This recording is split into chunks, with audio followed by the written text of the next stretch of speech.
Howdy folks, it's Meandering Mike in the Man Cave of Madness, and we are doing an unboxing of the Battle of Saratoga, as you can see here. This is a game from the Historical Game Company. Came out in 2022. This is 1777. Now, there's actually two battles of Saratoga. One was fought in, September, and one in October. Well, let's take a look at the back of the box. I'm going to get the shrink off first. And the shrink is off.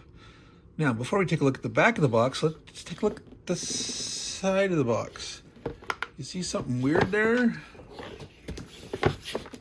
Something weird there? Now, most historical game company, yeah, they have the title on the side, right in the middle there, easy to read. So for some reason, this one was printed weirdly, and which is kind of strange. You think, was that a misprint? But it's like, it's too far down, the same on both sides. It's not like this piece that gets, pasted onto the top box lid was misaligned once, because this is centered, right? So somehow the actual design file for this cover was bad. So I don't know if this was like the very first print run that they did of this particular game, and like, oops, and then they caught it or what? I don't know. It's just sort of an oddity. It makes them, when I have these all in a stack or on a shelf, that I can see the spines on all of them, except this one. All right, let me get the box open. So we've got the lid off.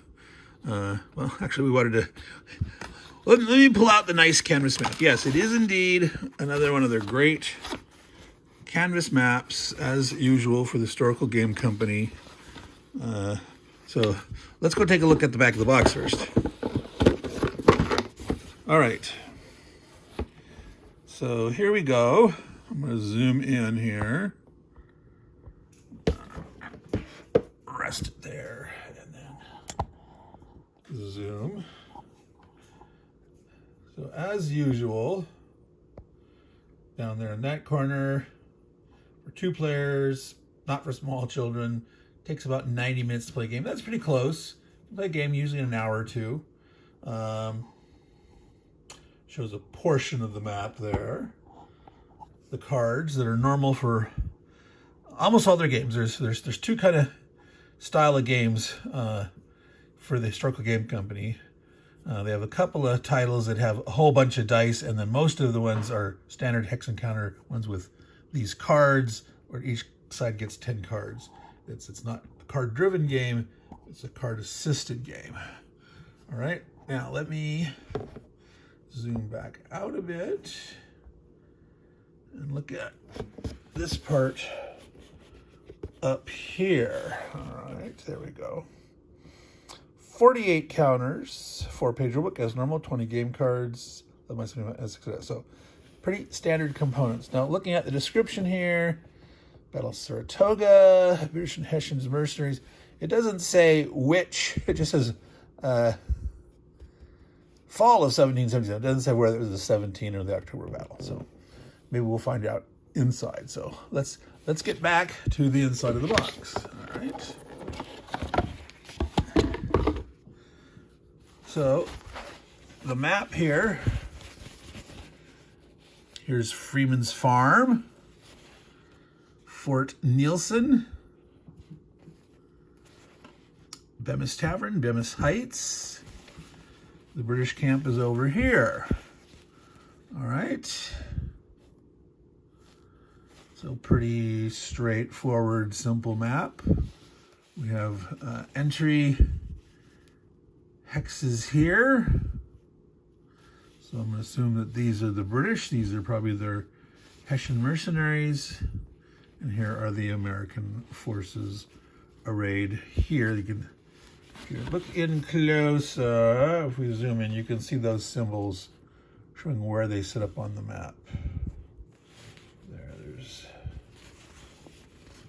couple of units like a forward guard here on the road.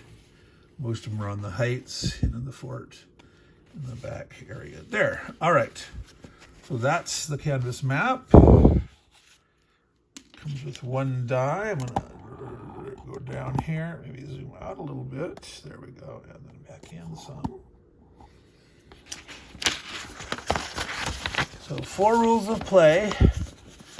Now, the games in this series are 95 to 99% the same. There are often some special rules for different ones.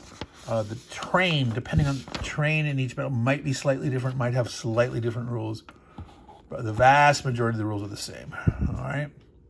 So we have our infantry types here with the symbols, artillery, cavalry, and as usual, we have attack factor, defense factor, movement factor. The back is when the unit gets disordered. It can't attack nor move, but it still has its defense rating, which should be the same. There has been some misprints where the back side of the character had a different amount. Which brings me to, lets me whip out the counters here. So there's the back side and the front. So we've got our Hessians, 7s, 6s, and the artillery's a 5. 5, 6, 7, 7. So they're all good. Oh no, this is cut off here. So that's slightly misaligned. Oh no, we've got...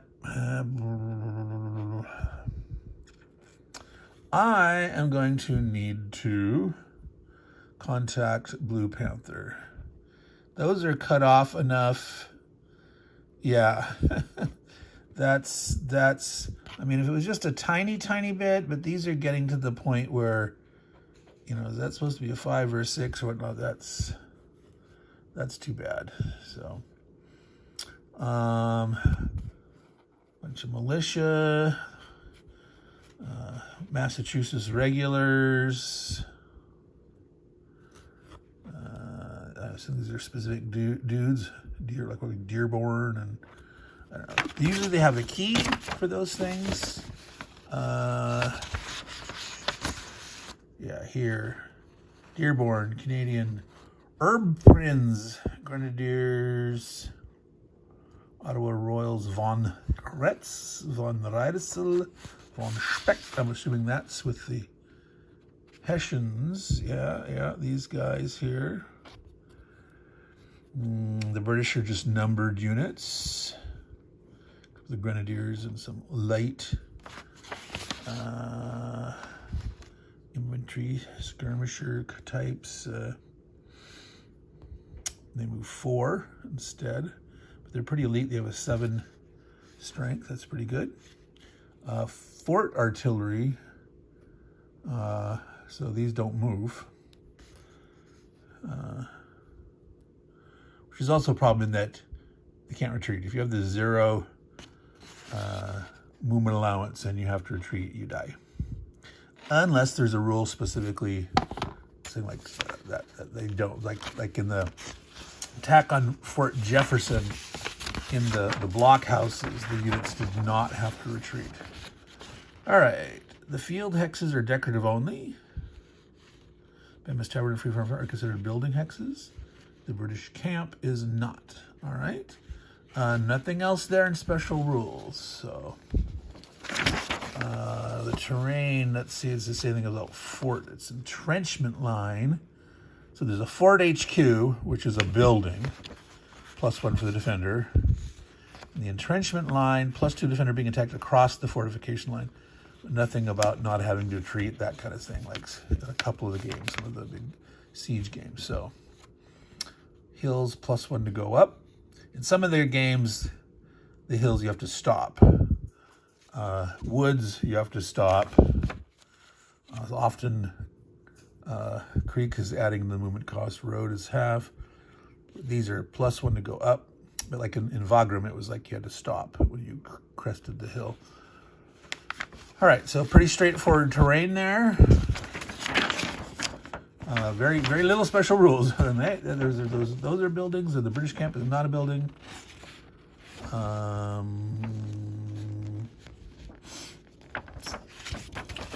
Sometimes they have a special rule where the very first turn you don't use the cards.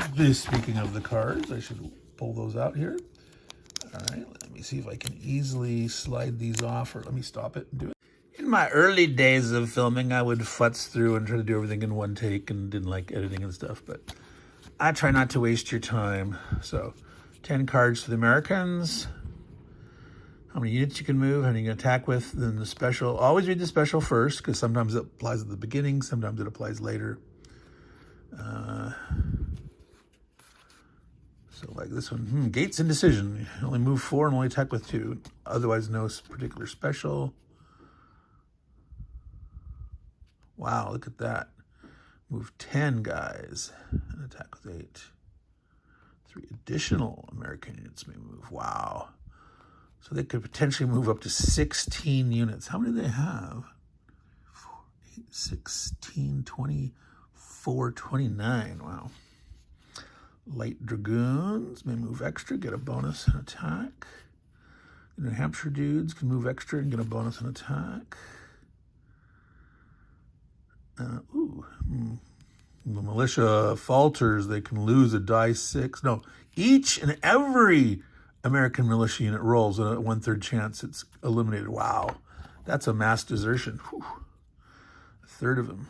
Morgan's rifles, move extra 2, make 2 range attacks after movement. See, normally, if you move, you can't shoot ranged attack unless you can do close combat. But these guys, they can move farther than normal and still make 2 ranged attacks after movement. Wow. Reinforcements. Ignore it the first time, but you can replace 3 eliminated units. So that could be the militia. If you hadn't had anything else eliminated, you could get some of your militia back. Okay, well, let's look at the British cards. Artillery casualties. Oh. So 1/3 chance of losing 1 artillery unit. Salt the line. Get +1 attacking across the defensive works. Get to bring back a dude.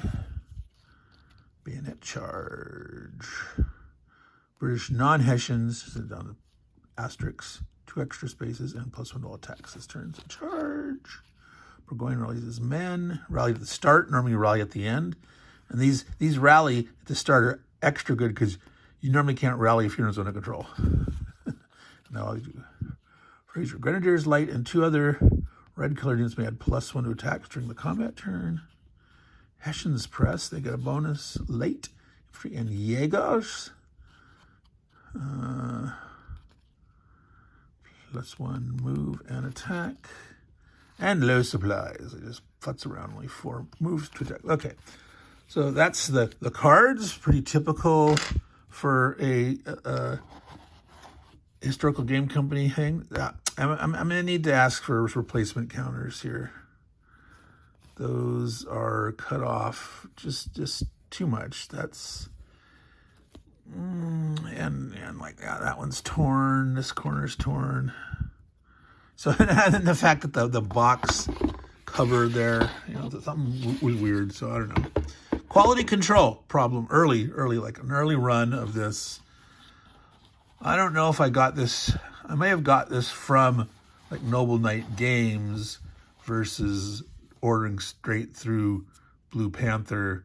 And like I'm guessing Noble Knight, they've got a large, they placed an order early on and got a bunch, and maybe they missed the quality control.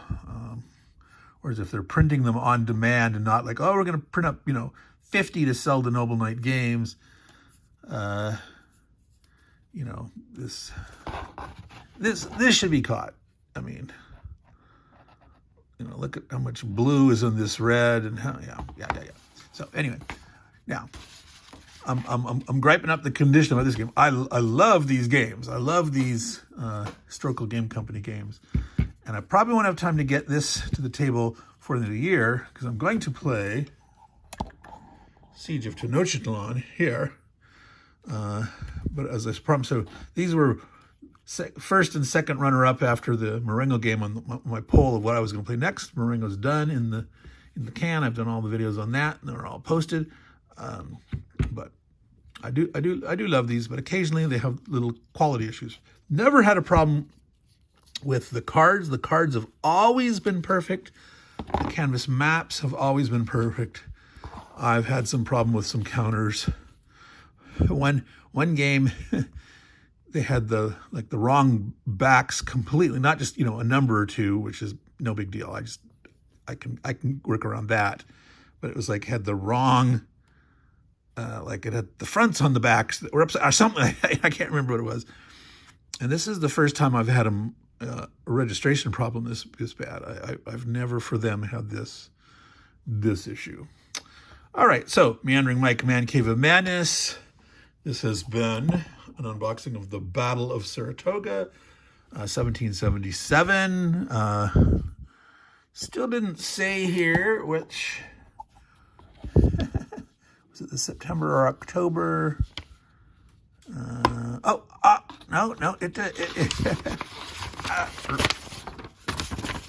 so it still says it shows the area involved in the Battle of Saratoga during September and October. Didn't have a battle, nonstop over the whole thing.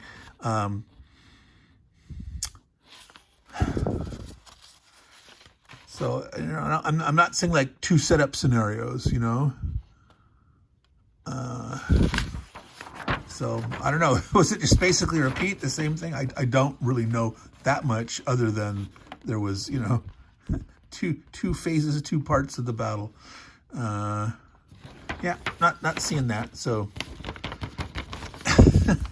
who knows? All right, so I'm gonna sign off here, meandering here at the end as I tend to do. Let's see, there's a little glare there. Yeah, you can see that. Battle of Saratoga. All right. So, and as I say, take care of your games, and they'll take care of you. Ciao, y'all.